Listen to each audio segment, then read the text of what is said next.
Global માર્કેટ્સની updates જાણીએ સહયોગી નીરજ કંસારા પાસેથી.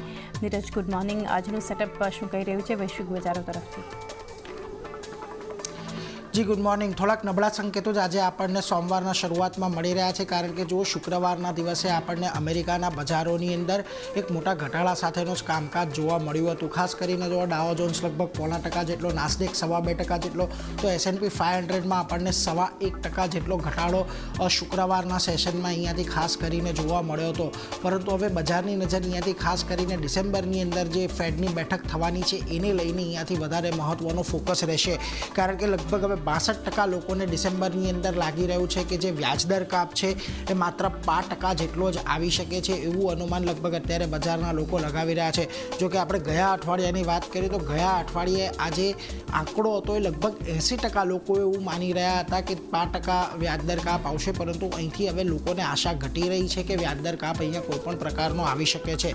પરંતુ બીજી તરફ તમે અમેરિકાના બજારોને જુઓ, ખાસ કરીને શિખરેથી જે ઘટાડો આપણને આવતો જોવા મળ્યો છે, તો ડાઉ જોન્સ અત્યાર સુધીમાં લગભગ 1044 પોઈન્ટ જેટલો એના શિખરેથી ઘટતો જોવા મળ્યો છે. નાસ્ડેક લગભગ 650-700 પોઈન્ટ જેટલો અને S&P 500 150 પોઈન્ટ જેટલો તેના શિખરેથી આપણને અહીંયાથી ઘટતો જોવા મળ્યો છે. એટલે ત્યાં પણ હવે થોડું ઘણું પ્રોફિટ બુકિંગ અત્યારે આવી રહ્યું છે, જે ટ્રમ્પના જીત બાદ એક સારી એવી રેલી જોઈ હતી.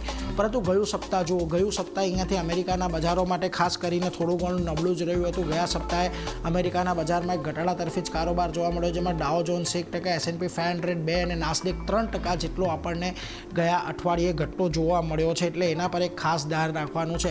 પરંતુ હવે શું યુએસની અંદર વ્યાજ દરો ઘટશે, એના પર એક ખાસી એવી ડિબેટ છે, અને ઘણા બધા જે ફેડના અધિકારીઓ છે એમના દ્વારા જે નિવેદનો આપવામાં આવ્યા છે એના પર એક વખત નજર કરી લે. સૌથી પહેલાં જેરોમ પોવેલનું એક નિવેદન આવ્યું હતું કે દરો ઘટાડવા માટે અહીંયાથી કોઈપણ પ્રકારની ઉતાવળ કરવામાં નહીં આવે, એવું એમણે કહ્યું હતું. આ ઉપરાંત તમને સુસાન કોલિન્સનું પણ એક નિવેદન આવતું જોવા મળ્યું કે જેની અંદર ડિસેમ્બરમાં દર ઘટાડા પર ચર્ચા કરવામાં આવશે, એવું એમણે કહ્યું હતું. અને રેટ કટ ડેટા પર આધારિત હશે તેના અંગે પણ એમણે ખાસ કરીને અહીંયાથી ફોકસ આપ્યું હતું. આ ઉપરાંત તમને સુસાન કોલિન્સે એવું પણ કહ્યું છે કે આ ઉપરાંત ઓસ્ટન ગુલ્સબી કે જેઓ શિકાગો ફેડના પ્રેસિડેન્ટ છે, એમનું પણ એક નિવેદન અહીંયાથી ખાસ કરીને સામે આવ્યું. તેમણે કહ્યું કે આવનારા 12 થી 18 મહિનાની અંદર અહીંયા તમને દરોની અંદર ઘટાડો આવતો જોવા મળશે, અને ફેડે દરોમાં ઘટાડો કરવા માટે કોઈપણ પ્રકારની ઉતાવળ નથી કરી રહ્યું. એટલે એ બાબતને ખાસ તમારે ફોકસમાં રાખવાનું છે. આ ઉપરાંત તમને ફાર્મા સેક્ટર શુક્રવારના રોજ એક દબાણમાં યુએસની અંદર આવતા જોવા મળ્યું હતું. 5 થી 7% જેટલો મોડેર્નાના શેર જે છે એ આપણને અહીંયાથી ઘટતો જોવા મળ્યો હતો, અને ફાઇઝરના શેરમાં પણ આપણને એક મોટો ઘટાડો જોવા મળ્યો હતો. હવે આ ઘટાડા પાછળનું મુખ્ય કારણ શું હતું કે ડોનાલ્ડ ટ્રમ્પે RKF જુનિયરને સ્વાસ્થ્ય મંત્રી તરીકે પસંદગી આપી છે, અને આપણે ખબર છે કે જે ટ્રમ્પ પોતાની કેબિનેટ બનાવી રહ્યા છે એમાં ઘણા બધા નામો લોકોને ચોંકાવનારા છે. એટલે આ નામ પણ થોડુંક ચોંકાવનારું RKF જુનિયરનું આપણને આવતું જોવા મળ્યું. આ ઉપરાંત તમને જે SPDR S&P બાયોટેક ETF છે એની અંદર પણ લગભગ 5%નો ઘટાડો આવતો જોવા મળ્યો, અને 2020 બાદ ફાર્મા શેર્સમાં આ સૌથી મોટો ઘટાડો છે. એટલે એના પર એક ખાસ ધ્યાન રાખવું જોઈએ. આ બધાની વચ્ચે આવે જે મહત્ત્વના રિઝલ્ટ આ અઠવાડિયે આપણને અમેરિકાની અંદર આવતા દેખાવાના છે, એક વખત એના પર નજર કરી લો તો ખાસ કરીને તમને આ અઠવાડિયે એનવીડિયાના પરિણામો આવવાના છે, એટલે એના પર તમારે ખાસ ફોકસ રાખવાનો છે. આ ઉપરાંત તમારે સૌથી પહેલાં ચાઇનાના એક રિટેલ વેચાણના આંકડા પર નજર કરી લો. અહીંયા જુઓ આપણને ઓક્ટોબરની અંદર રિટેલ વેચાણ એક ખાસ કરીને વધતું જોવા મળ્યું છે. આ ઉપરાંત મેન્યુફેક્ચરિંગના પણ આપણને આંકડા આવતા જોવા મળ્યા હતા ચાઇનામાં. એની અંદર પણ સપ્ટેમ્બરની સરખામણીએ સ્લાઇટલી એક થોડોક ઘટાડો આવ્યો છે, 5.4% પર હતો, એની જગ્યાએ 5.3% પર આવતું જોવા મળ્યું. પરંતુ આની સાથે તમને બેરોજગારી દરના પણ આંકડા ચીનના આવતા જોવા મળ્યા, કે જ્યાં આગળ પણ તમને થોડો ઘણો ઘટાડો ખાસ કરીને આવતો જોવા મળ્યો છે, 5.1% થી 5% પર આવતો જોવા મળ્યો છે.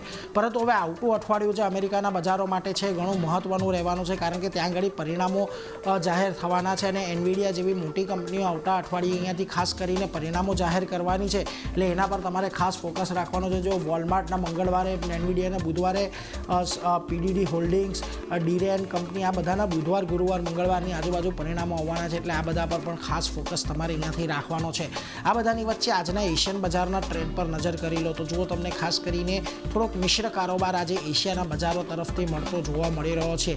નિક્કે આજે સવારથી થોડો લાલ નિશાનની અંદર છે, 0.1%નો ઘટાડો છે. તાઇવાનની અંદર 1.8%ના ઘટાડા તરફી કારોબાર જોવા મળી રહ્યો છે, પરંતુ કોરિયાના બજારો આજે તમને થોડા ઘણા પોઝિટિવ છે.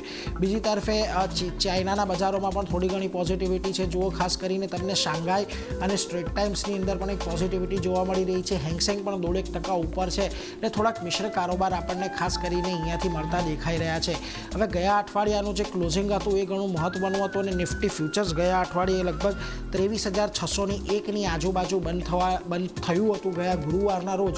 પરંતુ જુઓ આજના દિવસે 23,523ના ગિફ્ટ નિફ્ટી સંકેત આપી રહ્યું છે. અત્યારે 78 પોઈન્ટનો એક ઘટાડો આવે એવી શક્યતા છે. જો કે સવારે થોડી વાર પહેલાં જ આપણે જ્યારે જોયું 100-125 પોઈન્ટના ઘટાડાની એક અપેક્ષા હતી તે થોડી ઓછી થઈ છે. એટલે હવે ટેકનિકલી અહીંયાથી મહત્વનું એ રહેવાનું છે કે આ 23,500નું જે લેવલ છે એ ઘણું ક્રુશિયલ લેવલ ટેકનિકલી પણ છે. એટલે આજના દિવસે બજાર એને જાળવી રાખે છે કે નહીં એના પર એક ફોકસ રાખવાનું છે.